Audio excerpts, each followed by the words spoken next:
Agar farzandingiz soat 10 gacha uxlamasa, bu muammolarga tayyor turing. Bugun farzandingiz sog'ligi uchun uyqu rejimi qanchalik muhimligi haqida gaplashamiz. Birinchi navbatda uyqu bu nimaligi haqida bilib olishimiz kerak. Chunki uyqu bu shunchaki dam olish emas, yotdi, uxladi, bu uyqu emas. Uyqu bo'lishi uchun rejimda uxlashi, qachon uxlashi, qanday uxlashi, nimalar qilish kerak, nimalar qilish kerak emasligi bular muhim. Chunki uyquni o'zi ikkiga bo'linadi. Birinchisi yuzaki uyqu, ikkinchisi chuqur uyqu. Yuzaki uyquda organizm dam olmaydi, ko'z harakatlari faol bo'ladi, muvozanat yoki bo'lmasa o'sha esda saqlash hammasi ishlab turadi. Chunki tush ko'rish vaqti ham shu yuzaki uyquga to'g'ri keladi. Chuqur uyqu esa bola to'liq uyquga ketgan, ko'zlar yumilgan, hamma gormonlar ishlash jarayonida bo'ladi. Chuqur uyqu bu yuzaki uyqu bilan bitta o'sha uyqu davomida 4-6 martagacha bir-birini almashib turishi mumkin. Bizga eng keraklisi esa bitta chuqur uyqu. Chunki chuqur uyquda gormonlar almashinuvi, immunitetga bog'liq holatlar, bolaning o'sishi, rivojlanishi, bular hammasi chuqur uyquga bog'liq va biz uchun zarur. Bolani bo'yi, organizm o'sish haqida gapirganimizda bularning ko'p qismi, ya'ni 3 dan 2 qismi uyqu vaqtida sodir bo'ladi. Ko'pchilik o'ylaydi, kunduzi o'ynab yurgan paytda turnik qilsa, sport bilan shug'ullansa bo'yi o'sadi deydi. Bu ham to'g'ri, lekin o'sishni 3 dan 2 qismi uyqu vaqtida sodir bo'ladi. Ya'ni somatotropin gormoni bu o'sish gormoni hisoblanadi. Uyqu vaqtini soat 22:00 dan 2:00 gacha eng ko'p ishlab chiqariladigan fazasi hisoblanadi. Ya'ni umumiy o'sish gormoni, bu somatotropin gormoni 75-80% shu 10 dan 2 gacha bo'lgan vaqtda ishlab chiqariladi. Agar bu vaqtda bola yaxshi uxlamasa, o'sish gormoni sekinlashadi. Bu degani bolani tungi, ya'ni 3 dan 2 qismida o'sish vaqti bu orqaga suriladi. Ya'ni o'sish rivojlanishga ta'sir qiladi. Keyingi gormonimiz esa melatonin. Melatoninni ko'pchilik biladi. Bu uyqu gormoni. Bu nafaqat uyqu. Eng asosiysi immunoregulyator, antioksidant va miya hujayralarini himoyalovchi gormon hisoblanadi. Bu 21:00 dan 23:00 gacha eng yuqori pik fazada bo'ladi. Endi tasavvur qiling, bola bu vaqtda uxlamasa, ya'ni telefonda, planshetlarda, kompyuterlarda o'tiradigan bo'lsa, yorug'lik melatonin gormonini bloklaydi.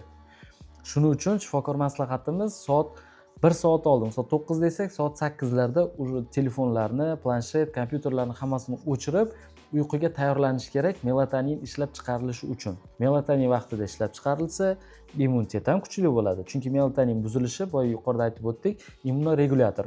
Immunoregulyator funksiya buzilsa, bu immunitet pasayadi. Immunitet pasaysa boshida bilinmaydi. Mana 7-8 oy hech narsa qilmayapti, biz bilan yuribdi, o'ynab kulib deyish mumkin ota-onalar. Lekin bu juda katta signal, muhim signal. Bola vaqtida uxlamagandan keyin boshida bilmadingiz, 7-8 oydan keyin sekin-sekin immunitet tushishi, tez-tez kasal bo'lishi yoki bo'lmasa har xil asabiy holatlar, stress bo'lishi bu kuzatilishi mumkin bo'lgan asoratlar hisoblanadi. Bu hammasi oddiygina uyqu, ya'ni melatonin gormoniga bog'liq bo'lgan holatlar. Bu narsaga muhim jihatlarni aytib o'tdik, e'tibor qaratishimiz zarur. Kortizol, ya'ni stress gormoni. Bu stress gormon bolani ertalabga yaqin uyg'onish vaqtida tabiiy ravishda qonda miqdori ko'payadi. Agar bola kech uxlab, kech tursa yoki uyquga to'ymasa, bu kechqurun ham kortizolning miqdori baland bo'lib turadi. Kortizol oshib ketadigan bo'lsa, bolada asabiylik, ishtahasizlik holatlari kuzatiladi. Ko'pchilik bilmaydigan yana gormonlarimiz bor, leptin va grelin. Leptin to'yish signalini beradi, grelin bu och qolish signalini beradi. Agar kortizolning miqdori ko'payib ketadigan bo'lsa, ya'ni uyqu yetishmaganda leptin kamayadi, grelin esa oshadi. Aksincha holat bo'ladi-da. Bu paytda keyin qarabsizki, bola kechasi bilan tinimsiz narsa yeb chiqadi yoki bo'lmasa aksincha teskarisi. Hech narsa yemasdan ishtaha yo'qoladi, ota-ona nima qiladi? Darrov bolasini olib shifokorga yuguradi. Bu yoqda esa asosiy muammo uyqudagi o'sha gormon o'zgarishi bilan bog'liq holat kechayotgan bo'ladi. Keyin unga har xil dori-darmonlar yoki ukollar olishadi, bolani ortiqcha qiynashadi. Eng muhimi uyqu rejim vaqtida bo'lsa, bunaqa yugurgan hojat bo'lmaydi. Yana bir aytishimiz muhim bo'lgan narsalar yoshga bog'liq bolalarda uyquning normasi. Jahon Sog'liqni saqlash tashkilotining tavsiyalari bor. Ya'ni 0 yoshdan 3 oygacha, ya'ni tug'ilgandan 3 oygacha 14-17 soat uxlashi bu norma. 4 oydan 11 oygacha esa 12-15 soat. Ya'ni bolalar kattalashgan sari uyquni ham normasi pasayib boradi. 1 yoshdan 2 yoshgacha bo'lgan bolalarda 11-14 soatgacha, 3 yoshdan 5 yoshgacha bo'lgan bolalarda, ya'ni bog'cha yoshidagi bolalarda 10 soatdan 13 soatgacha tabiiy uyqu zarur. 6 yoshdan 12 yoshgacha esa 9-11 soat, 13-18, ya'ni kattalarda normal 8-10 soat uxlash zarur. Agar bu vaqtlar cho'zilib ketsa ham norma hisoblanmaydi, kamayib ketsa ham norma hisoblanmaydi. Bu yerda uyquni soati ham undan tashqari eng muhim narsa boya aytib o'tgan rejim. Agar bir xillar bo'lishi mumkin, kech uxlab, lekin obedgacha uxlab, va mana men 8 soat, 10 soat uxladim-ku deyish mumkin. Bu juda ham katta xato, noto'g'ri narsa. Yuqorida aytib o'tganimizdek, har bir uyqu soatlarida gormonlarni ishlab chiqarilish davri bo'ladi. Bundan tashqari burun bitishi ham uyquga bog'liq. Chunki vazomotor rinit degan tushuncha bor, uyqu buzilishi bilan, ya'ni bolalarda uyqu normada bo'lmasa, bu stressga olib keladi. Stress, nerv buzilishi, ya'ni unda ta'siri natijasida burun bitishiga ham olib kelishi mumkin. Chunki vazomotor rinitning o'zi ikkiga: allergik va neyrovegetativ. Neyrovegetativ, nerv, vegetativ gormon o'zgarishi. Bu yoqda ham gormon bor. Bu degani uyqu buzilsa, gormon o'zgarishiga ham olib keladi. Gormonning o'zgarishi esa umumiy organizmda immunitet yoki boshqa asoratli holatlarga sabab bo'lishi mumkin. Yana bir muhim jihati, uyqu haqida gapirishimizdan oldin ota-onalarga eslatma. Bolalarni uyquga tayyorlash ham bu bir vazifa. Bolalarni uyquga yotqizishdan oldin 1 soat kamida yoki bo'lmasa 2 soat oldin telefon, televizor, planshetlarni o'chirib, melatonin ishlab chiqarilishi uchun sharoit yaratish kerak. Ikkinchisi, xonani harorati. Ko'pchilikimiz bilamiz, bolalar konditsionerda kasal bo'lib qoladi, salqinda kasal bo'lib oynalarni yop, issiq kiyintir deb yozda ham o'rab chirmab qo'yadi. Bu noto'g'ri. Bola yotgan xona 20-23 gradusgacha bo'lishi kerak. O'shanda bola mazza qilib uxlaydi. Tasavvur qiling, siz o'zingiz 23-25 yoki bo'lmasa baland, ya'ni issiq havoda qanaqa uxla olmaysiz-ku. Uyqungiz buziladi, kattalar yoqqa dam olasiz, bu yoqqa dam olasiz, oynani ochasiz, siqilib ketaverasiz.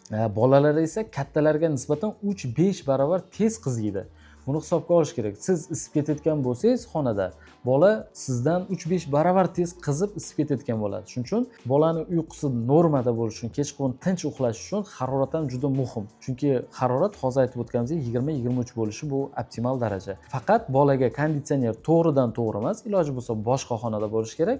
Eshigini ochib qo'ysa, havo to'g'ri, bolaga ham salqin havo kirib turishi kerak. Keyingi masala, uyqudan oldin ma'lum bir ritual yaratish kerak. Misol uchun bolaga ertaga aytib berish yoki kitob o'qib berish holatlari bo'lsa, bu har doim takrorlansa, bolada misol ertaga aytgan payti yoki bo'lmasa kitob o'qib bergan paytingiz miyaga signal boradi, hozir uyqu vaqti.